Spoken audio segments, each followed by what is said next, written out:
BTS fans അറിയാൻ അങ്ങനെ BTS തിരിച്ചു വരാൻ പോവാണ്. 2026 മാർച്ചിലെ ആൽബം റിലീസ് ചെയ്യും.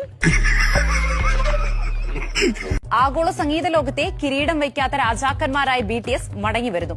നിർബന്ധിത സൈനിക സേവനം പൂർത്തിയാക്കി 7 അംഗങ്ങളും ഒരുമിക്കുന്ന BTSന്റെ ബിഗ് കംബാക്ക് ആൽബം 2026 മാർച്ചിൽ റിലീസ് ചെയ്യും.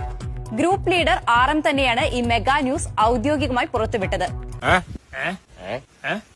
സോളിൽ നടന്ന love your W breast cancer ബോധവൽക്കരണ പരിപാടിയിൽ സംസാരിക്കുകയായിരുന്നു RM. തിരിച്ചുവരവിന് മുന്നേ തന്റെ ഡാൻസ് മെച്ചപ്പെടുത്തണമെന്ന് RM പറഞ്ഞപ്പോൾ എന്നാൽ ഉടൻ പ്രാക്ടീസ് തുടങ്ങിക്കോളൂ എന്നായിരുന്നു ഗ്രൂപ്പിലെ ഡാൻസ് കിങ് ജെ ഹോപ്പിന്റെ കിടിലൻ കൌണ്ടർ. കൂടുതൽ വിവരങ്ങൾ പറയാൻ പ്രോത്സാഹിപ്പിച്ച വിയും ഒപ്പം കൂടി. വേദിയിൽ ഇല്ലായിരുന്നെങ്കിലും ലവ് യു ഡൂഡ് എന്ന സന്ദേശവുമായി ജങ്കുക് ലൈവ് സ്ട്രീമിലൂടെ പിന്തുണയുമായി എത്തി.